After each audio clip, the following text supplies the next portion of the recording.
जो टॉपिक दे रखा है उसके बारे में थोड़ा सा मैं आपको बता देता हूँ, आपका कंसेप्ट क्लियर हो जाएगा। पहले तो मैं 2D के बारे में बता रहा हूँ, component of vector in 2D। ठीक है, तो यहाँ से पता लग जाएगा आपको।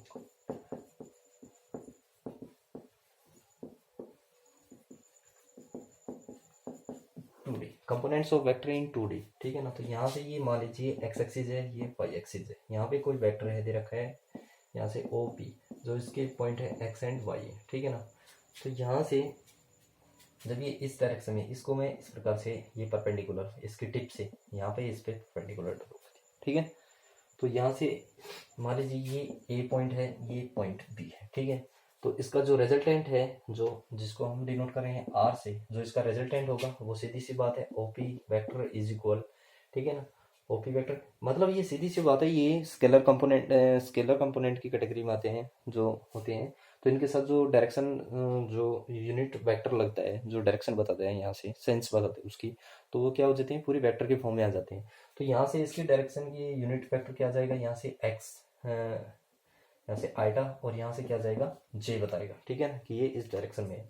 तो यहाँ से वो इसका रिजल्टेंट ओपी हो गया, तो यहाँ से क्या हो गया ओ ए वैक्टर प्लस में ओ बी वैक्टर। ठीक है ना, वैल्यू पुट करनी है, ओपी की वैल्यू कितनी है आर वैक्टर, पोजिशन वैक्टर है इसकी। ओ ए की वैल्यू कितनी है, यहाँ से यहाँ पे जा रहा है एक्स जा रहा है, तो यहाँ से एक्स आई प्लस में यहाँ पे कौन जा रहा है, तो यहाँ से जाएगा वाई जे। ठीक है ना, तो ये 2D के अंदर है। अगर इसका मैग्नीट्यूड निकालना चाहें इस वेक्टर का, तो यहाँ से आप वेक्टर का मैग्नीट्यूड भी निकाल सकते हो। यहाँ से ओपी की वैल्यू क्या आएगी, x square plus y square और इस सारे का रूट। ठीक है ना, अगर वैसे भी निकाल सकते हो यहाँ से कि यहाँ से ये ट्राइंगल आपने डिसाइड कर लिया, यहाँ से ये इसके पैरेलल है, ये वाई एक्सिस है, तो ये भी वाई एक्सिस हो गया। ठीक है ना, तो यहाँ से ये 90 डिग्री है, ये 90 डिग्री भी नहीं आएगा, ये एंगल बन रहा है, ये एंगल बन रहा है, यहाँ पे ये एंगल बन रहा है, तो ये हो गया आपका परपेंडिकुलर, और यहाँ से ये हो गया आपका हाइपोटेनस, ये आपका बेस हो गया। ठीक है ना, तो यहाँ से परपेंडिकुलर का square is equal to base का स्क्वायर प्लस में वाई स्क्वायर, और आर की वैल्यू आ जाएगी यहाँ से x square plus y square और इस सारे का रूट। तो इसका अगर ओपी का अगर मैग्नीट्यूड निकालते हैं तो ये क्या आएगा, x square plus y square और इसका रूट। ये तो हो गया 2D के अंदर। मैं 3D के अंदर वो बताता हूँ आपको।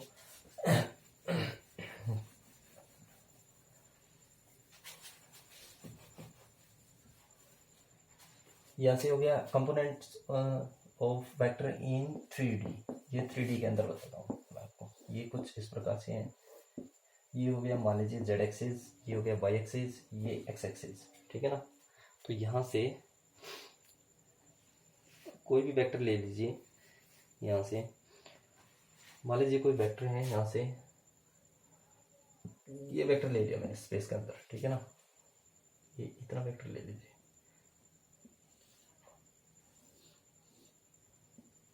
बढ़ा लीजिए यहाँ से। ठीक है,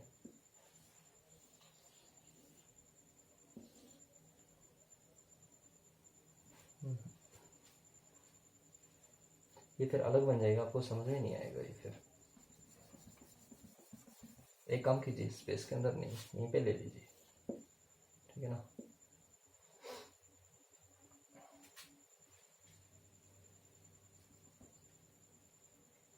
यहीं कहीं ले लीजिए।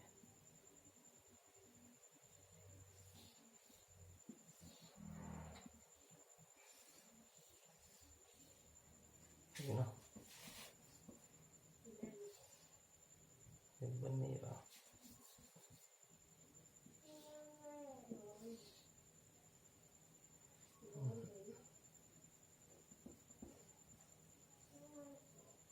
कहाँ बना दिया, दिमाग पागल हो गया।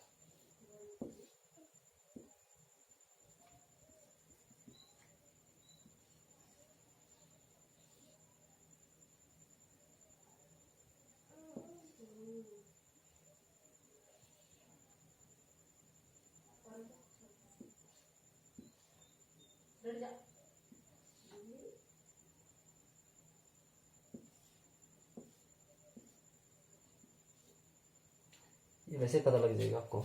ये मान लीजिए ये क्या हो गया, ये इसके कुछ जो पॉइंट है वो दिख लीजिए। यहाँ पे मान लीजिए x1 y1 और z1 है, इसके x2 y2 एंड z2, ठीक है ना। ये पॉइंट ले लीजिए यहाँ से, ये इसको यहाँ से यहाँ तक मिला दिया मैंने।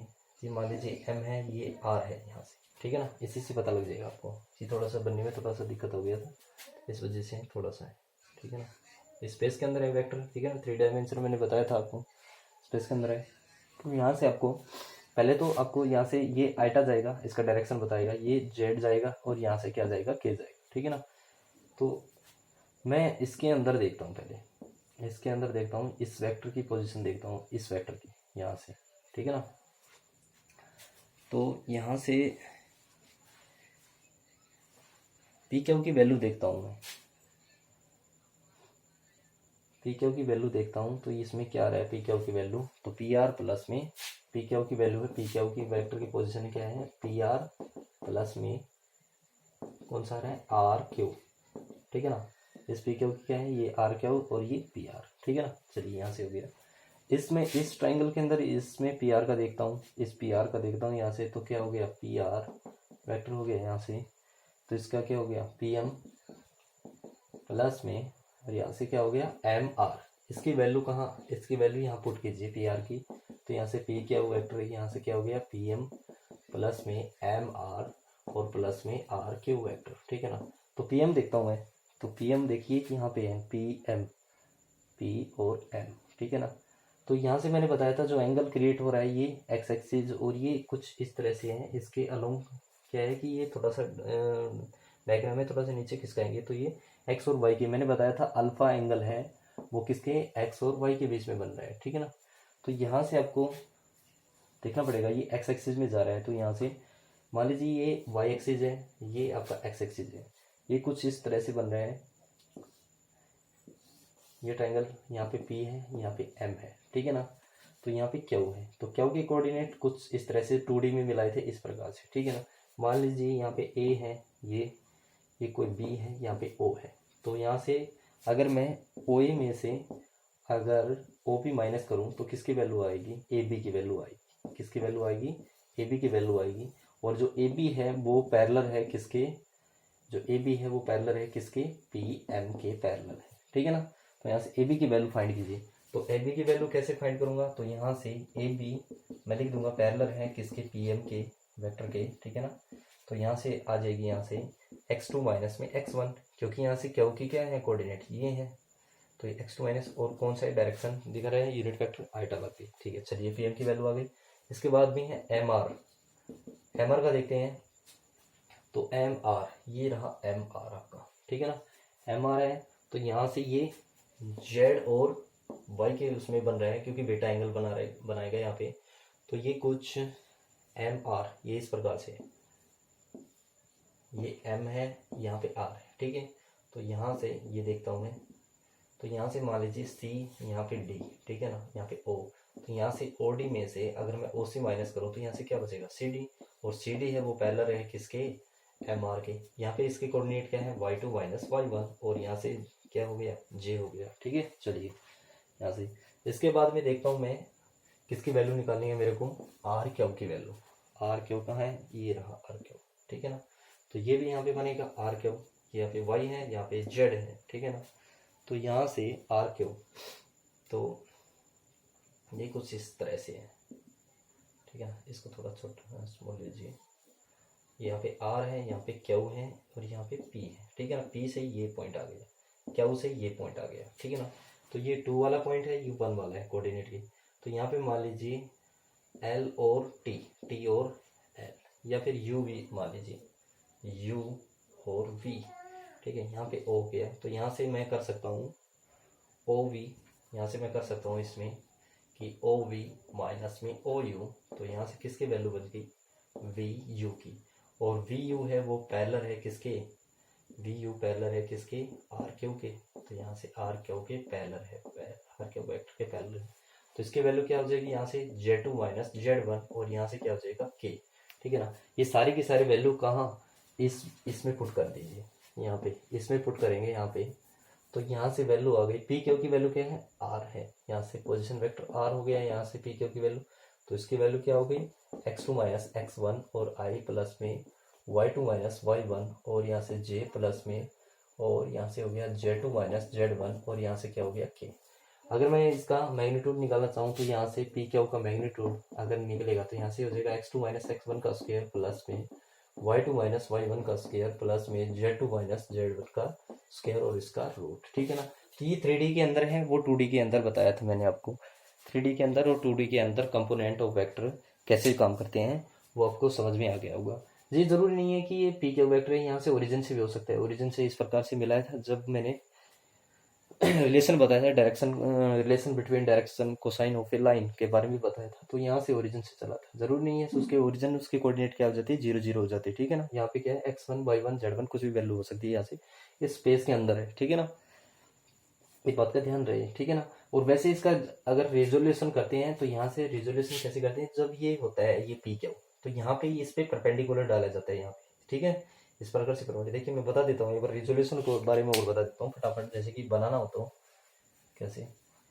यहाँ से इस प्रकार से है, मान लीजिए ये वेक्टर है, ठीक है ना, ये वेक्टर है पी एंड क्यू। तो रेजोल्यूशन क्या होगा, ये परपेंडिकुलर यहाँ से इस किसमें एक्स वाई प्लेन में डालेगा, एक्स वाई प्लेन में डालने के बाद ये इस लाइन पे परपेंडिकुलर डालेगा। मान लीजिए ये पॉइंट कोई भी आ गया बी, मान लीजिए यहाँ पे आ गया, ठीक है। इससे यहाँ से ये वाई पे ये डालेगा, ठीक है। यहाँ से ये इस प्रकार से, ये इस प्रकार से, ठीक है, यहाँ पे आ गया। फिर यहाँ से इस पॉइंट से यहाँ पे, ठीक है ना, ये हो गया यहाँ से यहाँ पे, ठीक है ना। इसको